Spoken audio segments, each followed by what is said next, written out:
नमस्कार विद्यार्थियों, श्री महावीर शिक्षण संस्थान की ऑनलाइन क्लासों में आप सभी का स्वागत है, अभिनंदन है। प्यारे विद्यार्थियों, हिंदी साहित्य में हम पढ़ रहे थे अलंकार और अलंकारों के बारे में आज हम चर्चा करेंगे। हिंदी साहित्य के पाठ्यक्रम में पहला अलंकार है आपके अन्योक्ति अलंकार और आज हम चर्चा करने जा रहे हैं अन्योक्ति अलंकार के बारे में। प्यारे विद्यार्थियों, क्या है अन्योक्ति अलंकार? आइए हम इसके बारे में चर्चा करते हैं। प्यारे विद्यार्थियों, अन्योक्ति शब्द दो शब्दों के मेल से बना है, अन्य प्लस उक्ति। अन्य प्लस उक्ति। तो देखो यहाँ पर देखो इनका क्या क्या अर्थ दिया गया है। अन्योक्ति अलंकार में जो है अन्योक्ति शब्द दो शब्दों के मेल से बना है, एक है अन्य और दूसरा है उक्ति। उक्ति का अर्थ होता है कथन। उक्ति का अर्थ क्या होता है? कथन, यानी कि अन्य के लिए कही गई उक्ति या कथन, किसी दूसरे के लिए कही गई या किसी अन्य के लिए कही गई उक्ति या कथन, जिसको हम संक्षेप में क्या कहते हैं? अन्योक्ति कहते हैं। अन्योक्ति दो शब्दों के मेल से बना है, अन्य प्लस उक्ति, अर्थात अन्य के लिए कही गई उक्ति, और उक्ति का अर्थ क्या होता है? कथन, अर्थात किसी दूसरी व्यक्ति या दूसरी वस्तु के लिए कहा गया कोई कथन है, उसे हम कहते हैं अन्योक्ति। लक्षण और परिभाषा की अगर हम बात करें तो देखो, काव्य में जहां किसी दूसरे व्यक्ति या वस्तु को आधार मानकर कोई बात कही जाती है, आधार मानकर अगर कोई बात कही जाती है, वहां अन्योक्ति अलंकार होता है। वहां कौन सा अलंकार होता है? अन्योक्ति अलंकार होता है। कहने का तात्पर्य यह है कि उन पंक्तियों का अर्थ जो है दो दो होता है, एक तो शाब्दिक अर्थ होता है या एक अन्य के संबंध में कही गई उक्ति होती है, अर्थात उनके दो दो अर्थ निकलते हैं। जैसे मैं अगर बात करूं तो यहाँ पर देखो एक उदाहरण दिया गया है, माली आवत देखकर कलियन करी पुकार, फूले फूले चुन लिए काल हमारी बार। प्यारे विद्यार्थियों, यहाँ पर जो पंक्तियां दी गई हैं इनके दो दो अर्थ निकल रहे हैं। एक तो निकल रहा है सामान्य अर्थ या हम यूं कहें शाब्दिक अर्थ, और एक निकल रहा है विशेष अर्थ या अन्य के संदर्भ में अर्थ। तो देखो शाब्दिक अर्थ की अगर हम बात करें तो माली आवत देखकर कलियन करी पुकार, माली बाग का जो रखवाला होता है उसे कहते हैं माली। तो माली को आते हुए देखकर कलियां जो हैं वह पुकार कर रही है। कलियां, फूलों की जो कलियां हैं जो अभी अर्ध विकसित हैं, जो अभी पूर्ण रूप से खिली नहीं है, ये पुकार कर रही है, था तो बोल रही है। क्या बोल रही है? क्या पुकार कर रही है? फूले फूले चुन लिए काल हमारी बार। ये जो माली है उस माली ने फूल फूल चुन लिए, चुनने का मतलब तोड़ लिए, जो फूल फूल है उनको तो तोड़ लिया, और कल जो है हमारी बारी है, अर्थात आज हम कली हैं और कल अगर हम भी फूल बनेंगी तो कल हमारी भी बारी है। ये माली जो है वो कल हमें भी तोड़ करके ले जाएगा, अर्थात एक दिन हमारा भी नंबर आने वाला है। तो ये तो हो गया इसका सामान्य अर्थ। और अगर हम इसके विशेष अर्थ की बात करें या अन्य के संबंध के अर्थ की अगर हम बात करें तो यहाँ पर माली जो है वह यमराज का प्रतीक है। किसका प्रतीक है? यमराज का। और जो कलियां हैं वह युवा का प्रतीक है। किसका प्रतीक है? युवा का प्रतीक है। और जो फूल हैं वह बूढ़े लोगों का प्रतीक है। कौन से लोगों का प्रतीक है? बूढ़े लोगों का प्रतीक है फूल फूल। तो इनके अन्य के अर्थ में या विशेष अर्थ के संदर्भ में अगर बात की जाए तो अन्य इसका इस प्रकार से निकलेगा कि यमराज को आते हुए देखकर, यमराज कौन है? मृत्यु के देवता। यमराज कौन है? मृत्यु के देवता। कि यमराज को आते हुए देखकर जो युवा जो लोग हैं वह पुकार कर रहे हैं। यमराज को आते हुए देखकर जो युवा जो लोग हैं वह पुकार कर रहे हैं। क्या कह रहे हैं? फूले फूले चुन लिए, यानी कि आज जो है यमराज ने बूढ़े बूढ़े लोगों को चुन लिया, अर्थात बूढ़े बूढ़े लोगों को वो आज अपने साथ ले जा रहे हैं। काल हमारी बार, कल हमारी बारी है। कहने का तात्पर्य है कि आज यमराज बूढ़े लोगों को अपने साथ ले जा रहा है, कल हमारा भी नंबर है, अर्थात हमें भी मरना है, कल हमें भी यमराज अपने साथ ले जाएगा। तो इस प्रकार से देखो इनके दो दो अर्थ निकल रहे हैं। कितने अर्थ निकल रहे हैं? एक ही पंक्ति के एक ही दो एक मतलब जो है दो दो अर्थ निकल रहे हैं, यानी कि इसमें अन्य के संबंध में कहा गया है। किसके संबंध में कहा गया है? अन्य के संबंध में कहा गया है, इसलिए यहाँ पर अन्योक्ति अलंकार है। कौन सा अलंकार है? अन्योक्ति अलंकार। तो देखो हम इसका सामान्य अर्थ जानते हैं। सामान्य अर्थ में है ये शाब्दिक अर्थ, यानी कि शब्दों के अनुसार तो अर्थ इसका अलग है। तो देखो शाब्दिक अर्थ में क्या है कि बाग में माली को आता हुआ देकर जो कलियां हैं वह पुकार कर रही है कि आज माली ने फूल तोड़ लिए हैं। आज माली ने क्या तोड़ लिए हैं?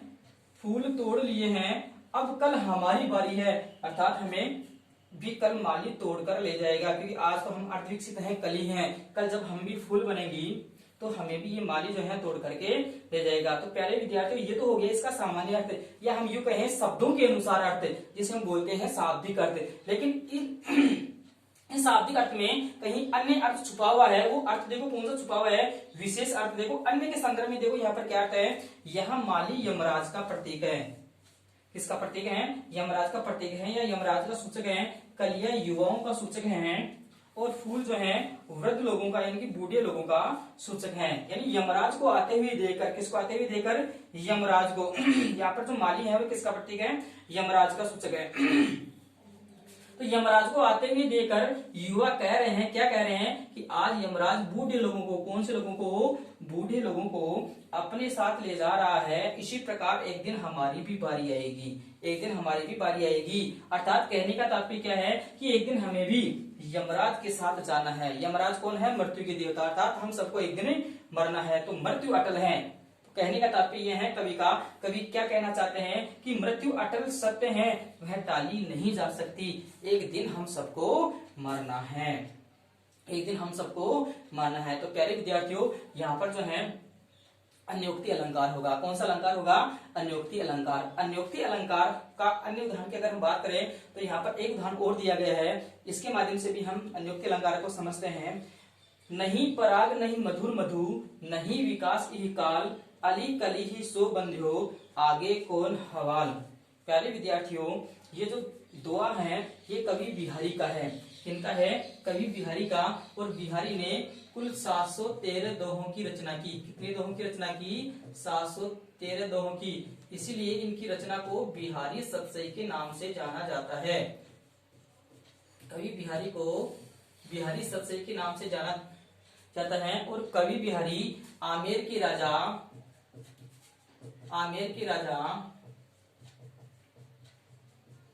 सवाई जय सिंह के दरबारी कवि थे। कवि जय सिंह के दरबारी कवि थे। और ऐसा कहा जाता है कि बिहारी के द्वारा प्रत्येक दोहे की रचना पर आमेर के राजा जय सिंह के द्वारा एक असरफी जो है इनाम के रूप में दी जाती थी। तो ये उस समय की बात है जब राजा जय सिंह की नई नई शादी हुई थी और वह अपनी पत्नी के साथ प्रेम रंग में डूबे हुए थे। यहाँ तक कि राजकाज भी भूल चुके थे। उनको ये ध्यान ही नहीं रहा कि हमें राज्य का कार्य भी संभालना है। तो ये उनके संबंध में जो है कहीं एक पंक्ति कथन है। तो देखो इसका शाब्दिक अर्थ तो देखो क्या निकल रहा है। और राजा के संदर्भ में उनको राजकाज याद दिलाने के लिए जो है कुछ अन्य अर्थ भी इसमें छुपा हुआ है। शाब्दिक अर्थ की अगर हम बात करें तो शाब्दिक अर्थ जो है इसका इस प्रकार से लिया गया है, एक भंवरे को माध्यम बनाया गया है। किसको माध्यम बनाया गया है, भंवरे को।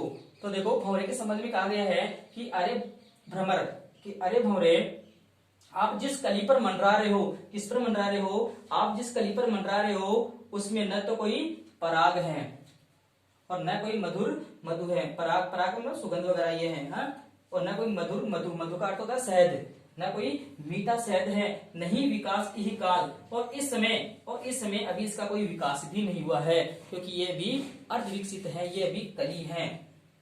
हे भंवरे, अभी आप जिस कली पर मंडरा रहे हो वह उसमें न तो कोई पराग है और न ही कोई मीठा शहद है और न ही अभी उसका कोई विकास हुआ है, नहीं अभी उसका कोई विकास हुआ है। और आप इनके प्रेम में इतने बंध गए हो, आप इनके प्रेम में इतने बंध गए हो, आप इनके प्रेम के जाल में इतने बंध गए हो, तो आगे कौन हवाल, तो आगे आपके क्या हाल होंगे, तो आगे आपके क्या हाल होंगे। ठीक उसी प्रकार से यहाँ पर जो है ये जो अली है ये राजा जय सिंह का सूचक है। ये जो अली है वह किसका सूचक है, राजा जय सिंह का सूचक है। और जो कली है ये राजा जय सिंह की पत्नी के लिए आया है। ये किसके लिए आया है, राजा जय सिंह की पत्नी के लिए आया है। तो देखो विशेष अर्थ में या अन्य के संदर्भ में क्या अर्थ निकलता है। अन्य के संदर्भ में देखो कवि बिहारी ये कहते हैं कि अरे राजा, आप जिस कली पर मंडरा रहे हो, अर्थात आप अपनी पत्नी पर इतने मोहित हो जिसमें न तो अभी पराग है और न ही कोई शहद है, अर्थात न कोई आनंद की प्राप्ति होती है। और इस समय इसका अभी कोई विकास भी नहीं हुआ है, अर्थात जो नवोटा जो रानी है वह भी छोटी है, उसका कोई विकास भी नहीं हुआ है। आप रानी के प्रेम में इतने, आप रानी के प्रेम रूपी बंधन में इतने बंध गए हो, तो आगे आपके क्या हाल होंगे, आगे आपके क्या हाल होंगे। जब ऐसा कहा जाता है कि राजा जय सिंह ने जब इस दोहे के माध्यम से या इस दोहे का भावार्थ जाना तब वह बड़ा खुश हुआ और खुश होकर के कवि बिहारी को इनाम के रूप में बहुत सारी अशर्फियां दान करता है, देता है। तो प्यारे विद्यार्थियों, कहने का मतलब यह है कि अन्य के संबंध में अगर कोई उक्ति कही जाती है, अन्य के संबंध में अगर कोई बात कही जाती है, वहां अन्योक्ति अलंकार होता है। वहां कौन सा अलंकार होता है? अन्योक्ति अलंकार होता है। और कवि बिहारी के बहुत सारे जो दोहे हैं जिनमें अन्योक्ति अलंकार हैं। कौन सा अलंकार है? अन्योक्ति अलंकार। अर्थात कवि बिहारी के द्वारा अधिकांश जो दोहों की जो रचना की गई है वह अन्योक्ति अलंकार से संबंधित ही है। तो प्यारे विद्यार्थियों, मुझे आशा है कि मेरे द्वारा दी गई जो जानकारी है वो आपके समझ में आई होगी। आप वीडियो को बार बार जो है रिवाइज करके देखिए और नोटबुक में जो है नोट्स बनाते जाइए और वीडियो को जो है लाइक कीजिए, चैनल को सब्सक्राइब कीजिए और जो है ये वीडियो जो है आप अपने मित्र के साथ भी शेयर कीजिए। धन्यवाद।